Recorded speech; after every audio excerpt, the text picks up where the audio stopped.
Imagine driving with your 3-year-old child in the back seat, and as you pass by a cemetery, your toddler, who had been happily singing, abruptly stops, points to the cemetery, and exclaims, "Look at all these people." You turn to look, but you don't see a soul. Many horrifying events have occurred without a clear explanation as how they happened. Could they be ascribed to mysteries or mere coincidence? Well, that's left for you to decide. If you're afraid of dark nights, ghosts, or monsters, then perhaps you should stop right now, because we're about to delve into the world of the paranormal, and these tales are not for the faint of heart. Stay tuned as we take you on a countdown of 10 paranormal events. Starting off our list is one of the scariest ghost sightings in recorded history. It's a cliche hearing people say they saw a ghost by the cemetery. I mean, ghost sightings in cemeteries is an age-long phenomenon. However, when it's being reported by your toddler, it brings a different kind of horror altogether. Jeff, a resident of Dayton, Ohio, was driving with his 3-year-old son Miles in the back seat when they passed by a cemetery. It was a modest cemetery with only flowers and small plaques. As they drove by, his toddler, who had been happily singing, abruptly stopped, pointed to the cemetery, and exclaimed, "Look at all those people." Jeff turned to look, but didn't see a soul. Confused, he asked Miles what he was talking about. "All those people over there," his son replied. "There sure are lots of grandmas." Chills ran down his spine, and he asked his son what the people were doing. "They're all standing there, looking down at the grass," Miles said. Completely unsettled by the conversation, Jeff sped up and drove home. Later that same day, his young son was watching TV when he turned to him and said, "You know, they weren't alive." Thinking Miles was referring to the cartoon, Jeff asked what he meant. "Those people we saw, they were all dead," his son replied. Now imagine yourself seeing a ghost in a cemetery, basement, or any other creepy place. Just at this time, the ghost is not in human form. Next on the list is a true story that'll certainly make you believe that humans are not the only ones that return after they've died. Animals do too. Here's the story of Cricket, a dog who came back to say goodbye. Sarah from Lancaster, Ohio, tells the story of her childhood dog, Cricket, who, according to Sarah, was a pretty unhappy dog. She was super cranky. She only liked Grandma, Sarah says. She didn't seem like she felt well. Still, the family loved their dog and was devastated when the pup ran out into the road and was struck and killed by a passing car as they were preparing to leave on a family vacation. It was very sad, very upsetting, especially for me being a child. My grandmother was there. She loved Cricket, and Cricket loved her. They had this special relationship that none of us had. Despite the loss, the family had prepaid for their vacation, and not having a lot of money, decided to still go, leaving Cricket with an aunt who offered to take care of the necessary details. Upon arriving at the hotel where they were staying, Sarah said the family was melancholy and sad over the tragedy. They went to bed, and in the middle of the night she woke up, not sure why she did, sat up in bed and looked down, and on the floor was Cricket, a full-body apparition of her, says Sarah. She looked so happy. She looked like a different dog. She was jumping around. All that crankiness and all that unhappiness she had was gone. It was like she was coming to tell me that she was okay. It was the clearest apparition. I've never seen an apparition again. It was the first and only time, Sarah said, as she told her mother in the morning what she had seen, and her mom dismissed it as her middle school brain just trying to make sense of the loss. "I guess that's possible," says Sarah, "but to this day, I can still envision Cricket in that moment. I've never forgotten that image." Have you ever seen a ghost before? Share your experiences in the comments below as we continue.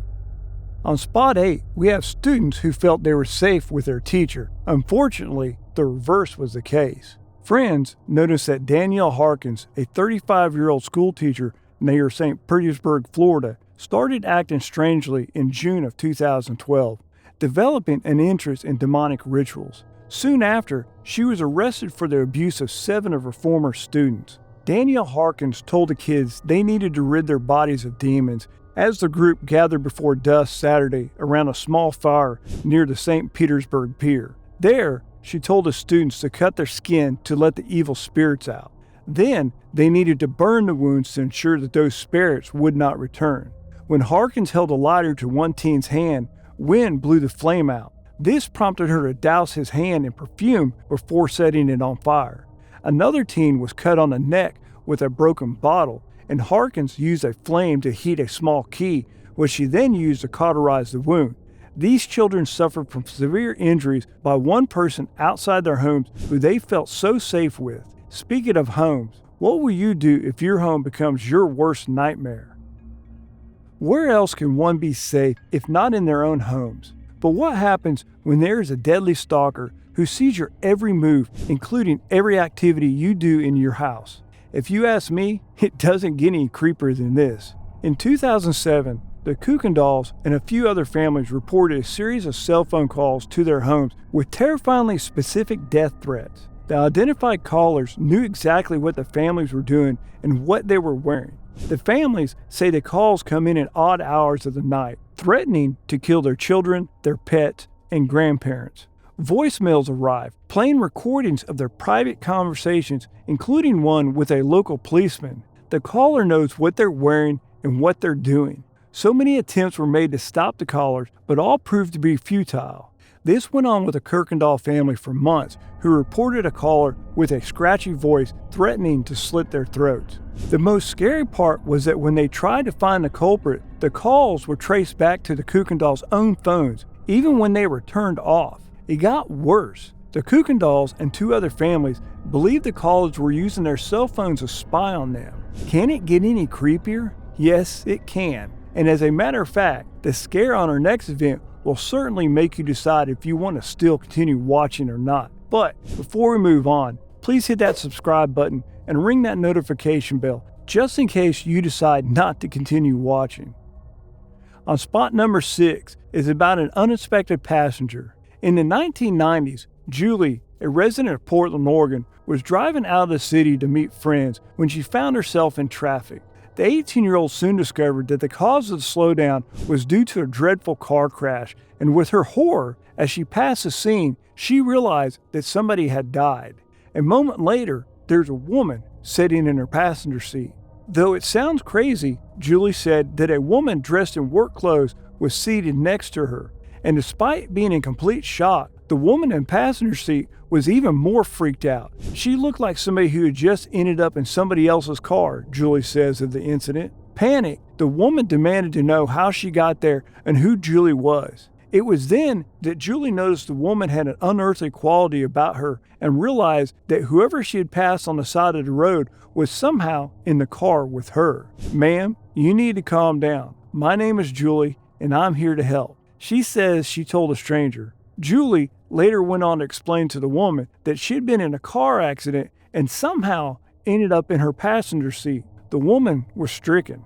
At that exact minute, they passed a clearing in the trees. With some encouragement from Julie, the woman peacefully walked towards the sun, then disappeared. In completely disbelief, Julie pulled over and convinced herself she had imagined the whole thing. Several days later, however, a story came on the news about a trucker injured in a car accident. Before they finished, they threw a picture up of the woman that was in my car and explained that she passed away in the accident. It was unbelievable. Speaking of unbelievable, imagine yourself being one of the characters in the horror movie Cannibals, only that this time it's real life.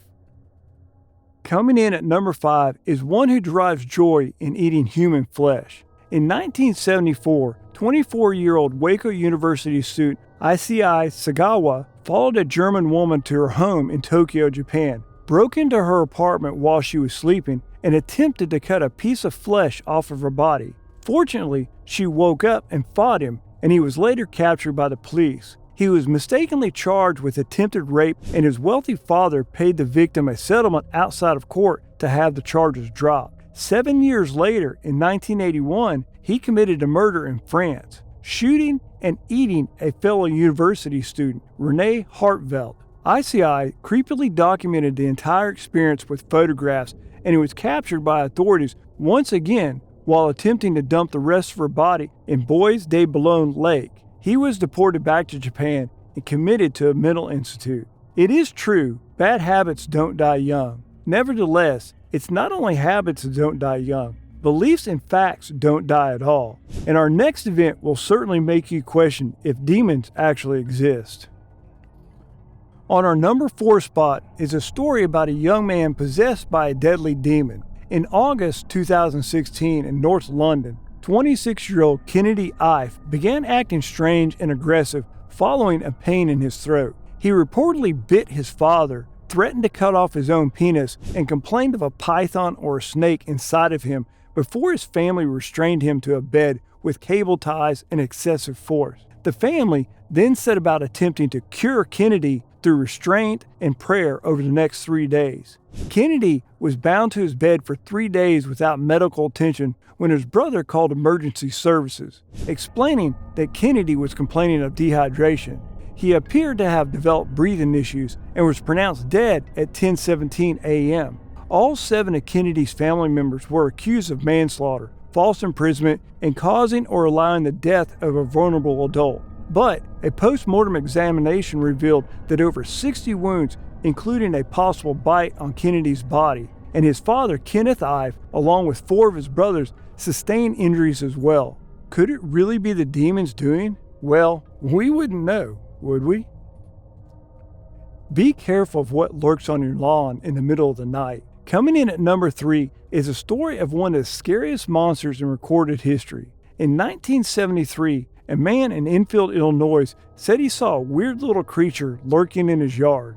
Henry McDaniel said that one night when he came outside his house, having heard some creeping sounds, only for him to see a mysterious creature. He described the creature saying it had 3 legs on it, a short body, 2 little short arms, and 2 pink eyes as big as flashlights. With great terror and fright, he quickly returned to his house and immediately informed the police.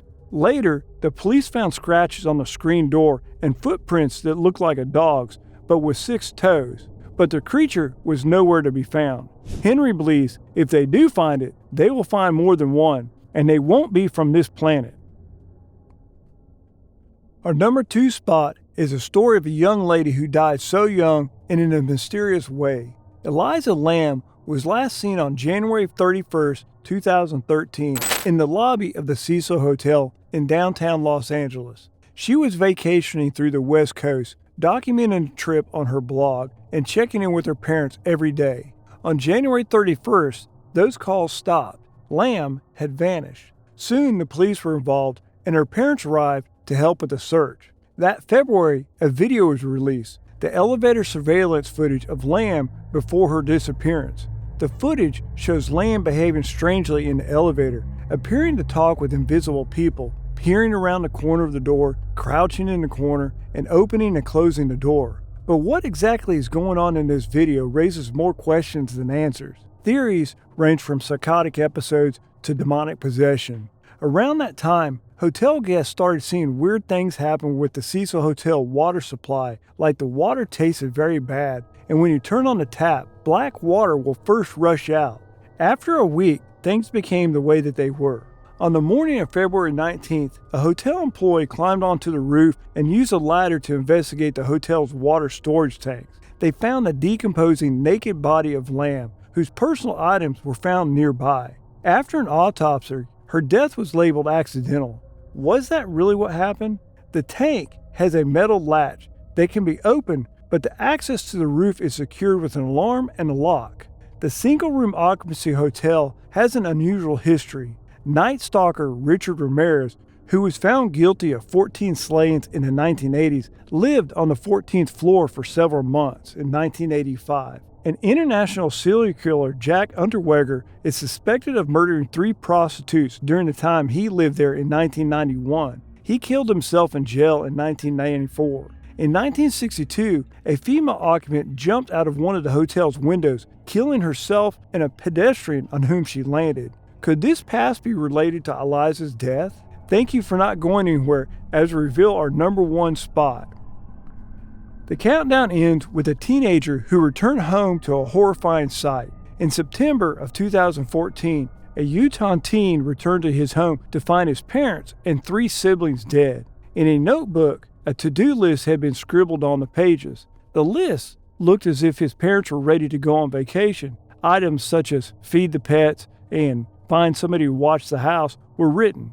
It appeared to be a murder-suicide, but there is no suicide note, no prior indication that they would do this, no explanation. Nobody could figure out why 2 parents would kill themselves and 3 of their 4 children. For a year, No one knew exactly what happened to the family or what would drive the parents to do something so unthinkable. A few weeks later, there were chilling details of what happened. The family members said the parents were driven by a belief that an apocalypse was coming. They further revealed that the parents were worried about the evil in the world and wanted to escape a pending apocalypse, but most assumed they just wanted to move somewhere off-grid. However, they did more than moving somewhere off the grid. Are you still doubting mysteries and demons? I would suggest you don't, because there are incidents that have happened without any scientific explanation. Watch our earlier video on skinwalker sightings to understand exactly what I mean. Thank you, and please don't forget to subscribe to our channel for more chilling and horrifying stories.